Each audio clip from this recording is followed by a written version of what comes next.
Welcome to the Robust Ramblings podcast.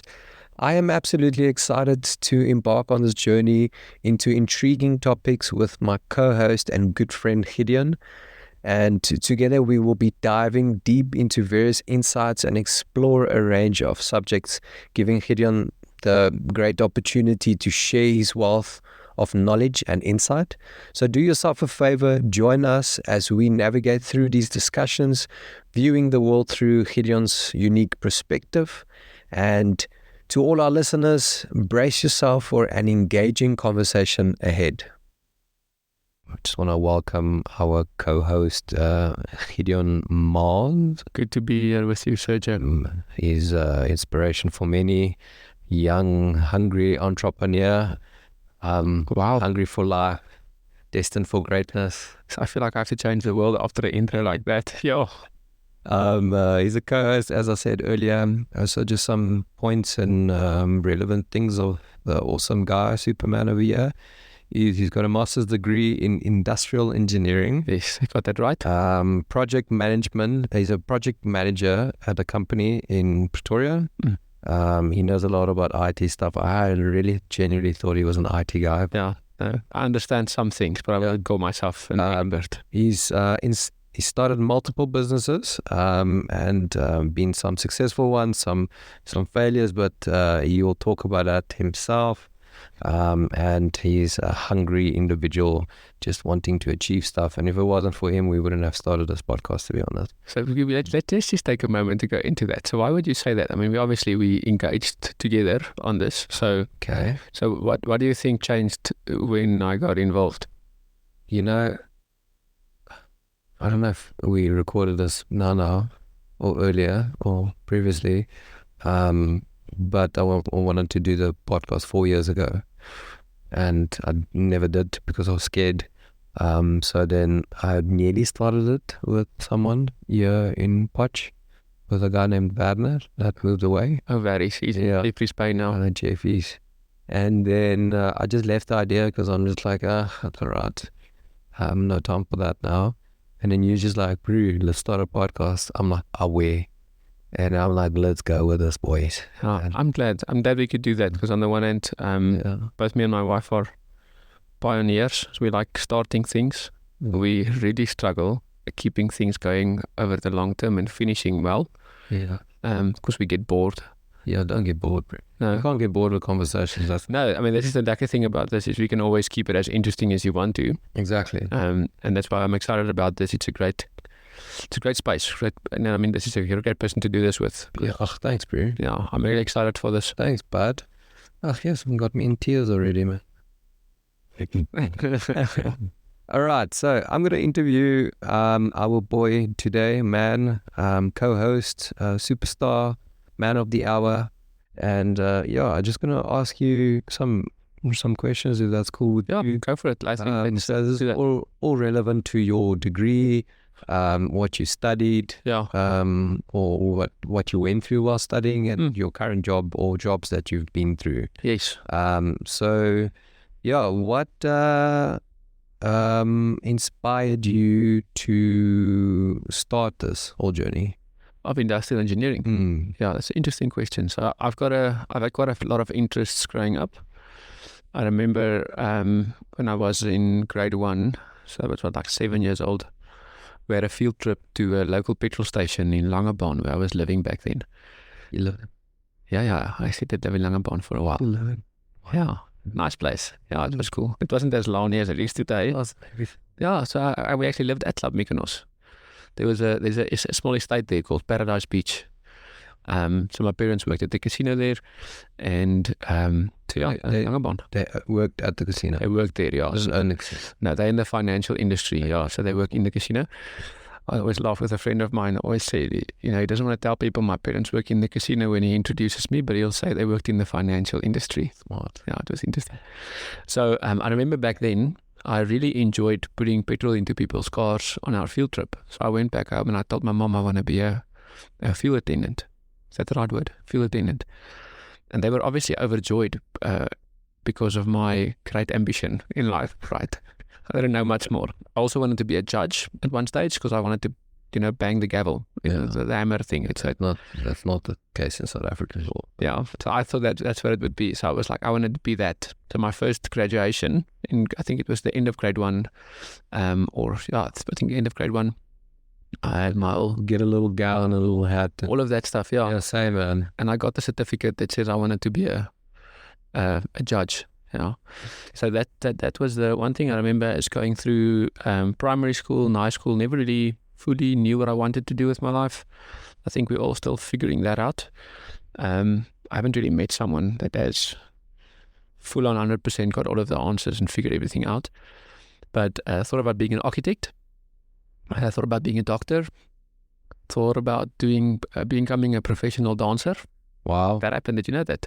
You became a dancer? No, I wanted to. So I never knew that. That was quite undisclosed. Yeah. Wow. I did some ballroom dancing in high school.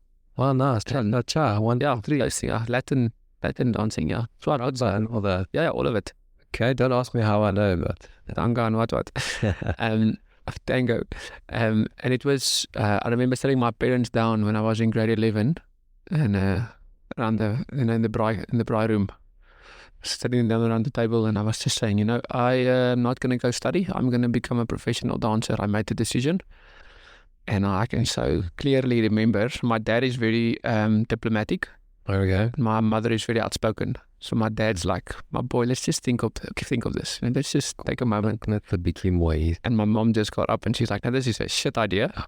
Oh, hectic. And because she didn't want you to become a dancer. No, I mean any parent thinking of their children doing any form of sport, because that's what it would be in that context, right? It would be some form of sport, would be well, in my context, they were concerned that I wouldn't be successful in it because the percentage chance of you being successful is really small. Yeah. So obviously, I then honored them in that, and I think they also spoke some sense into me. I had a girlfriend at this stage who I was doing the dancing with, so in my mind, I had this whole plan figured out of what our life's going to look like. So that didn't go for that. Ended up going to the Northwest University in Potch, and I started studying mechanical engineering. Oh, wow. Yeah. So I did that because it's either that or being a doctor, and I didn't have biology as a subject in school, so I canned the idea of becoming a doctor. And I don't think my marks actually were surgeon course, eh? Yeah, possibly. But yeah. But I probably went for the easier route. So I started studying mechanical engineering, did my first 2 years, quite a challenging thing to adapt to the amount of work in university. And then after that, the university started with a degree in industrial engineering in my second year. So halfway through my second year, I saw the opportunity. It was more in line with what I wanted to do then. So I didn't really have a big affinity, is that the right word? Affinity for very mathematical, complex type problems and stuff. Just say hunger, desire. Let's go with that as well. Because I'm so English, you can hear from my accent, I'm 100% English. So started studying industrial engineering then. We had to preach a few subjects over holidays to make sure we could still finish in the same amount of years that we would have finished if we continued on the mechanical engineering course. And then, finished my degree in that 2 years later. So I still did the 4 years, and it was amazing. I think best change I could have made for my own, gifting, calling, personality. Yeah. So you're saying literally that whole process started off from you wanting to be a petrol? Yeah, dreams change. I'm glad for the way now my parents helped steward my ambitions in the direction it did go, because I think this fits my personality and gift mix better. Yeah, because I've always had the dream to make a big impact, change the world. I think we all do. And that's why we have the dreams that we do. So we want to make a difference. So would you say that your pivotal moment of change or experience was when your parents sat you down after you wanting to be a professional dancer? Yeah, I think that had a big impact. They did? Yeah, I think it did. They also took me to one of those, I don't know, what do you call them, industrial psychologists, to kind of help you see what you're good at. Yeah, what type of job you should be in. Oh, good. I should have done that. Yeah, so we went to a guy for that as well, and the results that came out were pointing to engineering, architecture, and medical industry. So, I thought about doing biomedical engineering, but then I would have to go to Tux. Not a fan of Pretoria. Come from a small town called Mossel Bay. So, Are you working in the company in Pretoria? but I'm working from Potch, which is amazing. So yeah, I mean, that's kind of, I think you're right. It's a good way of stating it and then the impact. So let's focus more on your work currently. So like day-to-day stuff, how do you usually approach your high-intensity job? I would assume it's quite high intense, just by the stress factors I've seen you in, and your sleepless look. Sometimes I see in your I look stressed, yeah. You're stressed. Yeah, the stress factors are quite high sometimes. How do you approach work? Do you approach it head-on and kom ons gaan type of vibe? Or do you just say, listen, step 1, step 2, do you have a checklist, or how do you run that? It's interesting. I think I'm still trying to figure some of that out. Something that I've been really trying to settle in my heart is that I'm actually doing what I'm called for. So to fully run for it, my job is not something I do just so I can get a salary. Like the end goal is not the salary. The end goal is what the actual call is that I'm placed on earth for. And I really feel that I am living that out through my day-to-day. So how do I tackle it? Typically, we have seasons in our job environment. So we work, it's a startup type company. It functions quite as a startup. So we've been running for the last 2 and a bit years. And we've got internal projects that we're building, which needs funding. And we've also got external clients who help fund these projects if we do fee-based work for them. So a company comes to us, they want an app for whatever reason, and then we build the app for them, they pay us, and we use those funds to fund our own journey and our own dream.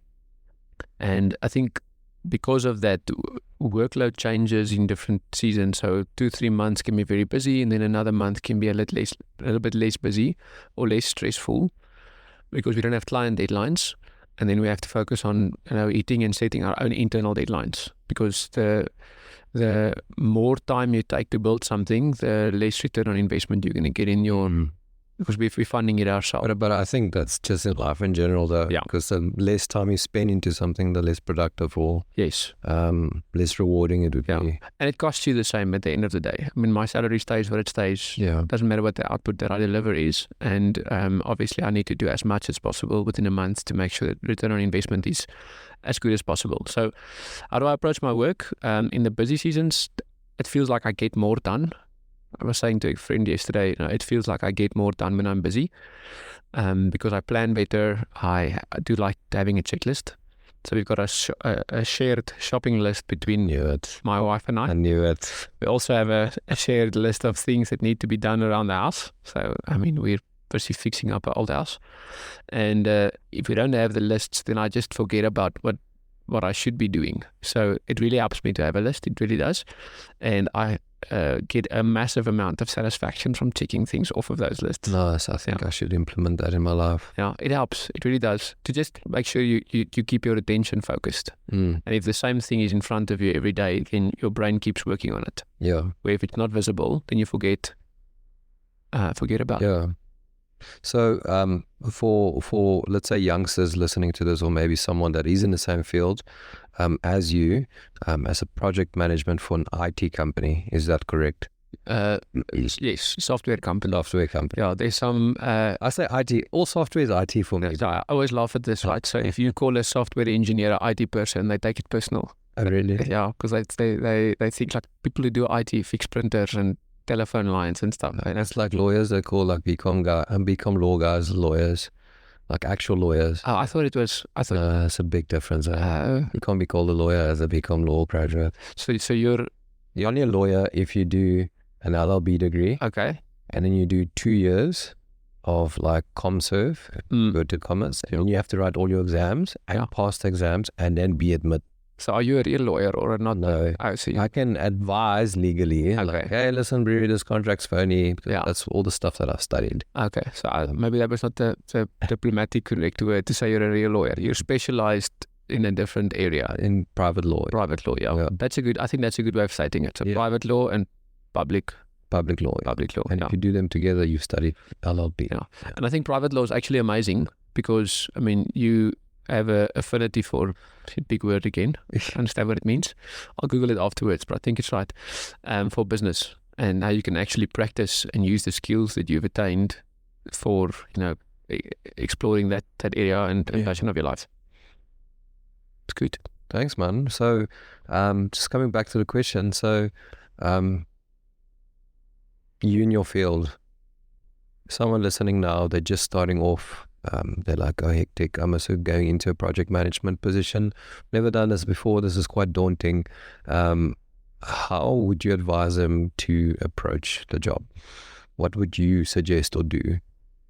Sure. If you had to restart the whole process and say, like, 2 years ago, I know everything that I know now. Yeah. I should have actually approached my job like this. Yeah. I think it's good to start and get a good understanding of the total landscape because, I mean, you don't really know anything when you finish your studies or your degree. You think you do because you've got the piece of paper. But we had this discussion at our offices the other day. You study a very wide variety of things in one degree, and then you specialize basically because whatever the business that you start working at specializes in, that's where you're going to be putting most of your effort. So, I mean, we did facility layouts, we did operational management, we did project management, we did financial management, we did a lot of things. And depending on the role in a business that you're in, you're only focusing on this one specific little thing. And I think the more exposure you can get to those different areas, like by actually going to companies, shadowing them, even if you don't get paid to do it, you're going to learn so much more and build relationships that will be valuable in the future in any ways. And then understand what it is that you have a desire to do, not just getting a job because you want to get a salary. Yeah, I think a lot of people these days, and I'm one of them, that I really just wanted to get a job to get a job. Yeah. Because I needed a job. Oh, it's the same. Yeah, I'm like, I don't want to get married. I want to move on with my life. I want to be independent. I want to be strong, courageous, Yeah. Very, very, I would put it in inverted commas now, toxic masculinity. Yeah.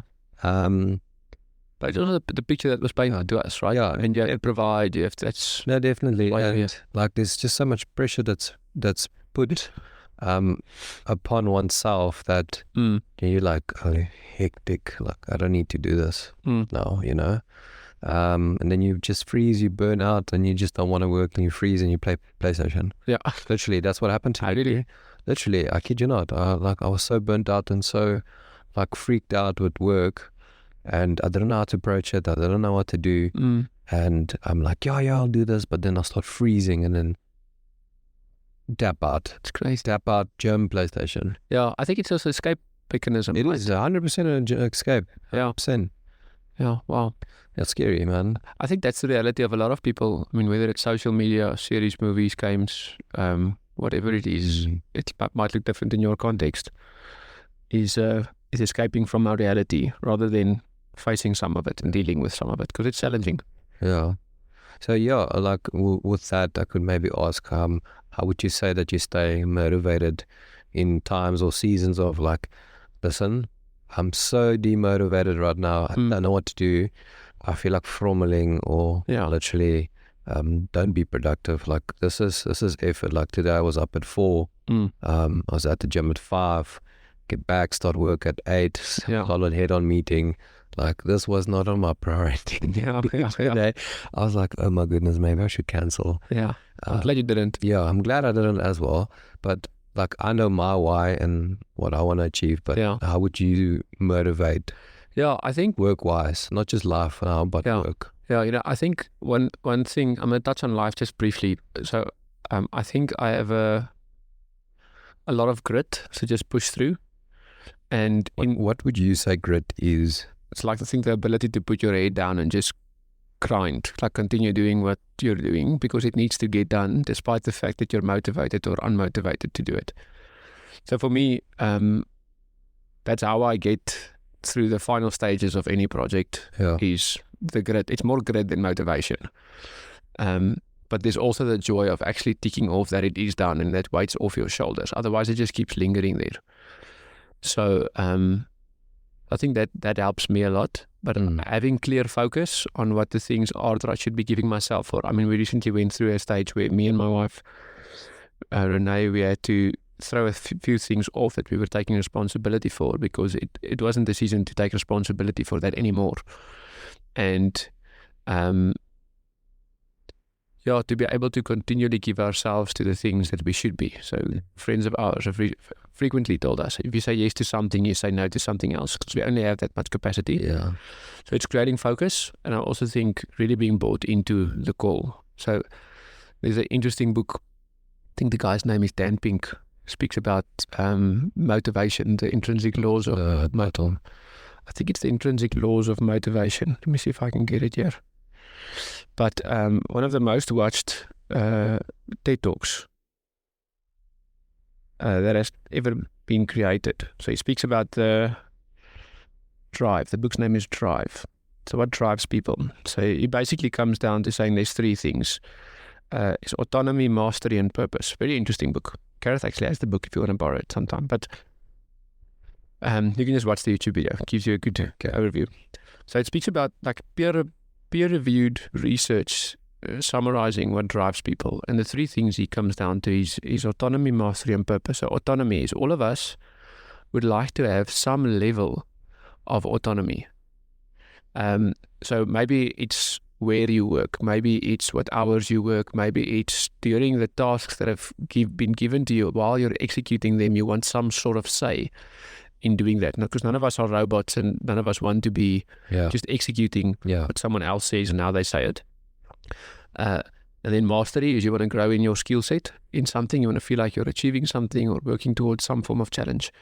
And then also purpose. So, what is the bigger picture of what you're busy with? We should actually have a chat to a friend of mine, Alec, once about this. He's got a real good view on it. So I think those three things, I've been seeing those three things coming into play more and more in my life over especially the last 2 years. Because the job I've got now is purpose-driven. I've got a lot of autonomy, sometimes I think more than what's healthy for me. So I need to put some boundaries and stuff in place for myself. And then also the mastery component. Yeah. We're always being pushed just a little bit more than where we're comfortable to get into that state of flow. So would you say to create balance, we should actually just say, hey, listen, I don't have the capacity for this right now. Even though I really want to say yes, I know I shouldn't. Yeah. And not be, I wouldn't say bullied, but I wouldn't even say manipulated, because those are two big words that I don't think anyone wants to hear or be refrained to or directed to. But would you just say no? Just a simple no, this is the reason? Or do you have to give a reason? Do you feel like giving a reason? I think it depends on the context. So, I mean, if it's a close friend asking me for a favor, then I would probably give a reason if there was some reason why I couldn't do it. If it's not, I think a close relationship and it's just some random person asking me to do something, then I would just say no. Unfortunately, I won't be able to do that. So I think it depends on the circumstances, but definitely I think we do need to learn to say no. Yeah, 100%. Because we're scared to offend people, right? We're scared we're going to hurt someone's feelings. Well, not you. You're not scared of that. But No. That's the reason I never wanted to start a podcast. Because I'm just like, I might offend someone. People are going to troll me on the internet. Like the internet trolling is completely different to like in-person trolling. Yeah. Like in person, you can vanish. Yeah, that's true. Just move towns. And you're like, where's Sergio? He's gone. Yeah. But like internet trolling, you're there. Yeah. What you can always do is just get like a voice emulator and just create a new podcast sounding like, I don't know, women or... Great idea. If this doesn't work out, we can just change. No, I'm not going to do that. No, bro. Well, I think it's good to face these things, because we're scared of having difficult conversations. Yeah. And I mean, we've had this conversation before. We offend one another and we've had to chat through some things ourselves. You chat through it and you're better friends after it. I literally had the conversation with you. I was so shocked. And I'm just like, bro, it is what it is. Yeah. You're like, no, it is not what it is. It's what it is. I'm like, yeah, we have to work through this. I'm like, oh, heck. He's not going to punch me. I don't sound like I've got big muscles, but no, he's quite huge. You guys should see it. Jacked. Yes. I think that's an escape mechanism for you. The gym. Yeah. I have to work on my figure now. Man, no, man, you're looking good. He's a CrossFitter. But yeah, no, it's been really scary to see that people don't want to really step out, just based on fear and what people are going to say, what people are going to think. Yeah. And I was actually really inspired by this one guy that actually studied with me. He created a YouTube channel now. He's a very shy guy, but a very intellectual guy. His name is Jean, so his YouTube thing is called Ordinary Jean. And he's just like, listen, I'm out of my comfort zone. I've never done this before. You can see he doesn't have camera skills. And he says it as well. He feels awkward, but he's like, I want to do something different. And I'm like, that is so inspirational. Yeah, that's respect, dude. That is massive respect. And so I think once we conquer that level of thinking of, listen, my identity is not found in what you think or what this person says or what my boss has scolded me about. Like a lot of people, they get really fragile when they get in trouble at work and they don't want to perform, they don't want to do anything. I don't know if you've experienced something like that. Yeah, I think I have. So some of it on my side was insecurity about where my identity was found in. I remember having a conversation with a previous employer right after I started working there. And my boss was one of the executives on the company's C-level team, and he said something that I interpreted as being fraudulent, that he was part of some fraudulent thing. And I remember sitting in my office, we had a co-working space, so I remember sitting in our communal office, and I felt so convicted. It felt like I was taking part in something fraudulent because I wasn't saying anything. So I went home that night and I was really challenged, sitting with Renee. We were dating still back then, and young love. Yes, man. I almost think I was in tears because I'm like, flip, how do I handle this? Because, as you said earlier, we as men sometimes we want to get jobs because you need to provide. You want to get a job, you want to grow up. And now I was thinking, yes, if I tell someone about this, I can lose my job because that guy can fire me. And the next day I just manned up and I was like, okay, cool. If my boss comes to the office today, I'm going to go over to him and I'm going to speak to him. So he didn't come to the office that day. So I sat with that thing for another 24 hours. And the next morning, I saw he came to the office and he was in a meeting in someone else's office. And I sat in his office waiting for him to come there. And I could barely get a word out when he got there. So I tried to do a little bit of small talk, how's it going? What? That scared?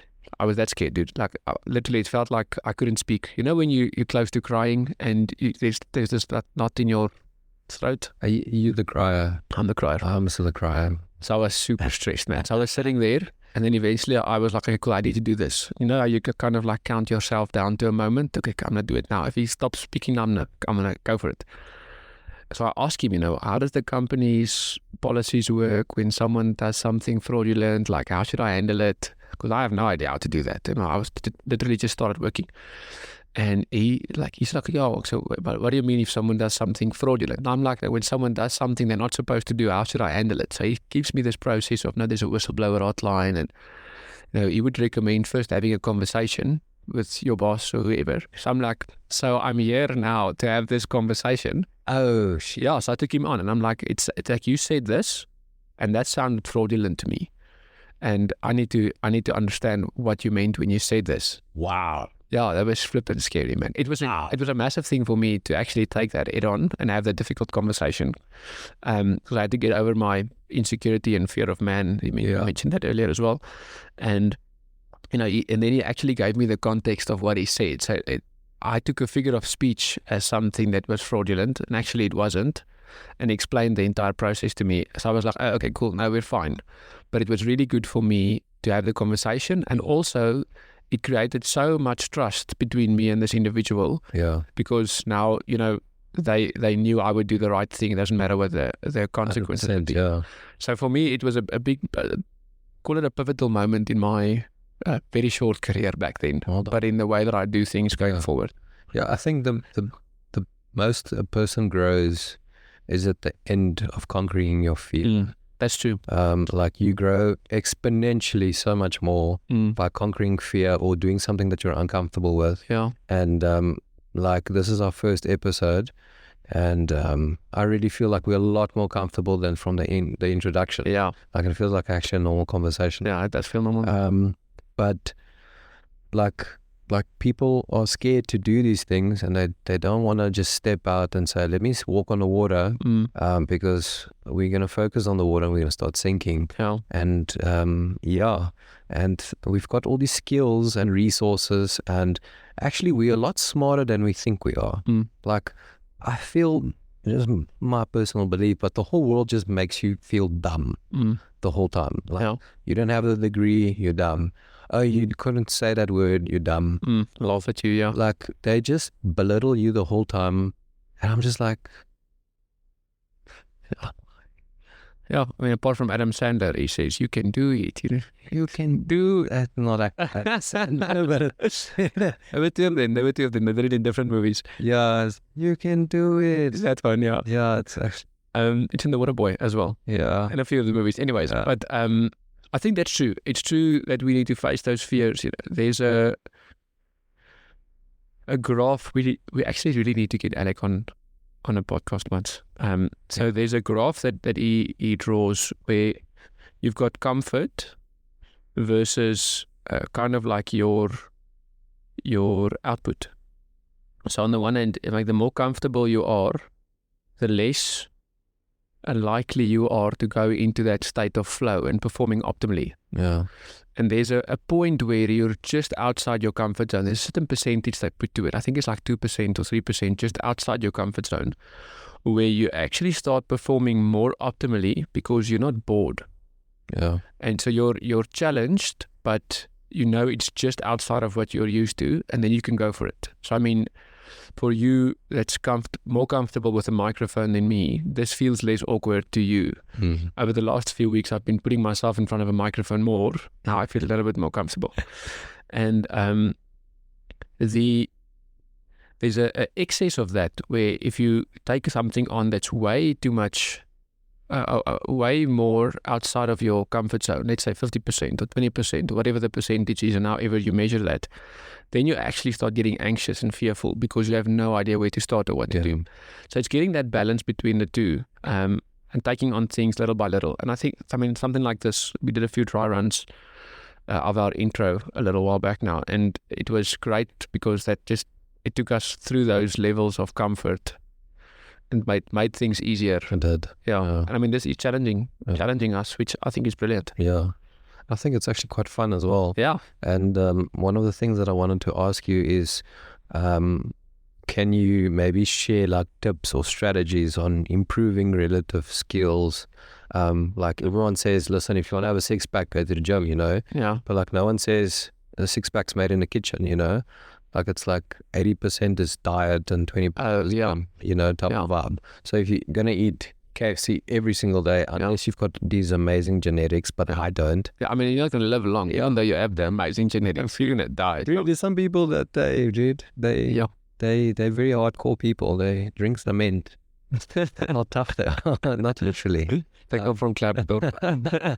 It's a tap water. Yeah. But like strategies and improving skills or stuff that you're not good at. Let's say there's a task at work that was presented to you, you're absolute trash at this. How do you face it? Do you kind of just like, I'll just do it on the mundane, every time it comes in, I'll give it a little bit extra hustle? Or do you like sit afterwards, try and really understand the program, the whole concept? What do you do? Yeah, so I'm not always really good at this. On the one hand, so if I have to work on something that I'm not good at, I typically try and find a way to automate the thing that I don't want to do. Like people that don't like reading, is there an audiobook? Yes. Or is there a movie? That's a good example. Yeah. Like I'm the guy, I would rather watch the movie than read the book, because the book will take me so long to read because I'm just not a quick reader. Yeah, it's not the same though. So I think for me, I try to innovate my way out of things I don't like. I know it's not always possible. And then if it's not possible, then I just suck it up. So that's fine. But if I have to do it, I would read up and try to understand. trying to understand what am I doing. So, for example, the company I work for now, we're a blockchain specialist. So we work in the crypto and blockchain industry. I had absolutely no concept or idea of what that industry was about, apart from the fact that there's something like Bitcoin and Ethereum. And I had to invest a lot of time into reading up or sitting with experts, my colleagues, and then asking them questions that maybe makes me look dumb, but I need to understand. Like, I've always been the guy that would ask the stupid question because I really want to understand. Or if someone uses some big English word or whatever, then I would be like, okay, cool. So for the Afrikaans guy here, what does that actually mean? And not wanting to save face because I'm insecure about my identity. Whereas I think a lot of people don't ask the questions because they feel like they should have known. So I spoke to one of my other friends the other day, and he's a young engineer. And he said, he's sometimes really challenged because there's this picture painted like, oh, you're the engineer, you're supposed to be smart, you're supposed to know these things. And then they feel bad to ask if they don't. And you can only keep doing that for so long until someone's going to find out you had no idea, and then it's just worse. So I think it's not being scared of looking dumb. It's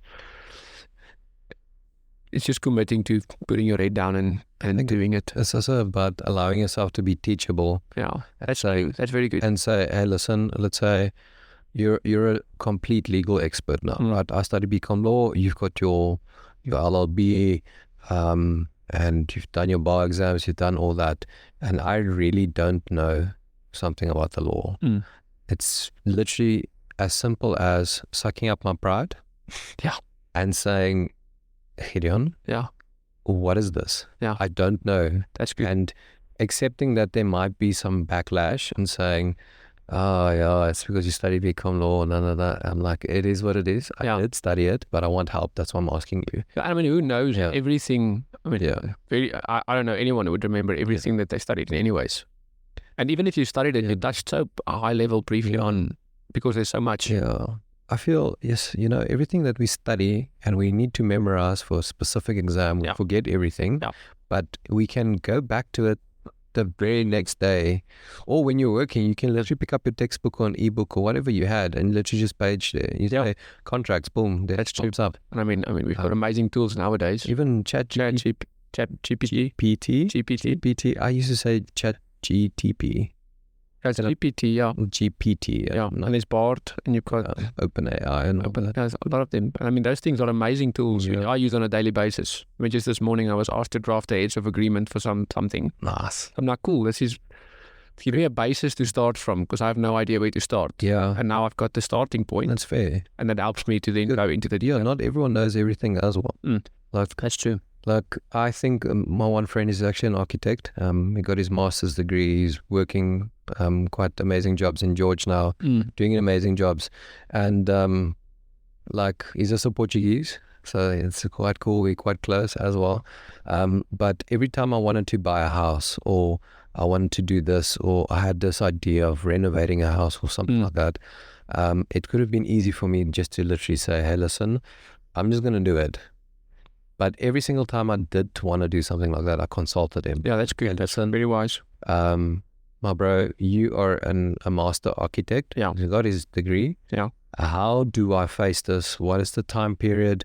What is the obstacles that I can maybe encounter? Yeah. And it's literally like, I was never really good at this back in the day.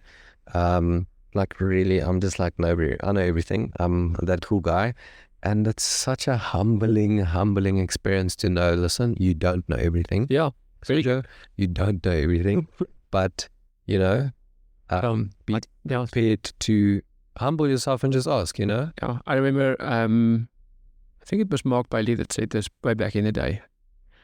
Either, you can be humbled through God or your friends, or your circumstances are going to do it for you. Now, I mean, if you had to buy a house that you wanted to renovate, and you had no idea where to start, and you just did it without researching anything, you might end up buying something that's going to be a money pit, and you're going to be paying for that thing for years. So, I mean, that's major wisdom. What does Proverbs say? 2 or 3 people around you helps you be successful. So in Proverbs, it speaks about those who ignore the counsel of men or counsel of wisdom are fools. Yeah. I'm paraphrasing now. I don't know where, but I know that is in Proverbs. And you're not a fool, bro. So, I mean, that's great. So I think that's one other thing is you can ask for wisdom. Like God says, we can ask him for wisdom and he will give it freely to us. Yeah. So, I mean, we've got the source of all wisdom at our, like, as part of us. Yeah. You know. Good question. Thanks, man. So, priority-wise, do you feel in the beginning stages of working, do you prioritize different stuff differently? Do you prioritize work and then family? Do you prioritize family? It's interesting. I see a lot of people who have different opinions on work-life balance. Some people refer to it as work-life integration because they never stop working. I think it's a pitfall that you maybe end up never stop working. And it intrudes in your family life. You know, on the other hand, because there are different views, some people see it as I'm going to give my full attention to one thing, and then when something else comes up, I'll give my full attention to that thing. So I'd sit across from my wife, and we would be having dinner, and then if someone phones, then I put all of my attention on the phone call. Yeah, and I'm present there, and then when I'm done with the phone call, I'm present with my wife again. And in our case, that wouldn't work. So it's my microphone just fell. That mic just fell. That's why you heard it. So, you know, in my case, I don't like thinking about it that way. I prefer switching work off at a certain time of day because I think a company will be okay if I get to rest. And then I give my all when I am working. So I prefer to box things into different times of day. So, I mean, when we're exercising, I don't answer my phone because I'm busy exercising and doing a workout. What time do you exercise? So, I mean, we always try to exercise early mornings. This morning we did a 6 o'clock thing here in our driveway. That explains like a kettlebell and the weights I saw there. Oh, there at the front door, yeah. Yeah, me and Renee. Getting a jump on the day. Nice. And at some point in time, we used to exercise at 5. So we get up at 4, have our quiet time, have our workout at 5 to 6, and then from 6 to 7:30, you know, have breakfast and chill together and whatever. Start working. Nice. At 7:30 at the moment, we need to get back into some of those routines again. But I think having time to exercise and clear your head, having intentional time to work, which is distraction free, having intentional distraction free time to sit with the Lord, like you have to put those things in your life in place. I think if those things are in place, then it'll help you keep balance. And if you don't have boundaries, then the one's going to move over into the space of another. So do you believe that having boundaries creates consistency? I think it creates consistency and gives you the opportunity to gain better momentum and to stay on track, right? So if I like the picture of a river with river banks. So if you don't have any river banks and a flood comes, then the water turns into a Maasz. Why are you smiling? I've heard this one before. Okay, cool. From someone I know. I really? Yeah. Not me. No, it's back at home. I saw it on a video way back when. But not from a person that you would know. Yeah. So I mean, if you don't have river banks, you'd end up having a marsh. Yeah, it's true. And it would be a gemors, you know. Land, yeah, and it'd be mud everywhere and sticks and stuff. But when you've got proper riverbanks in place, and in my case, I'm referring to the discipline or boundaries as riverbanks, then you can actually hold the momentum or the direction of the water that needs to flow. So I found that really helpful. And whenever I start slacking on my boundaries or discipline, other parts of things in my life start invading or falling apart. Yeah. So with the discipline, would you say that it's something that you need to choose every single day? Or would you say, listen, I can get away with the bare minimum to create habits and discipline and routine? I think if it's something you're really intentional about, or something you really value that you want to have in your life, there's a saying that says discipline leads to devotion and devotion leads to desire. Powerful. Yeah, so you start putting discipline in place. I mean, the first day you go for a CrossFit workout or for a 5K run or whatever, it's terrible because you're sweating and you feel like you're going to die and throw up and everything. And then eventually you become bought into it, and then eventually it starts and it's lacquer. So that's what I would say. Yeah. Just get to a point where you actually enjoy it, but that only comes after a while. Yeah.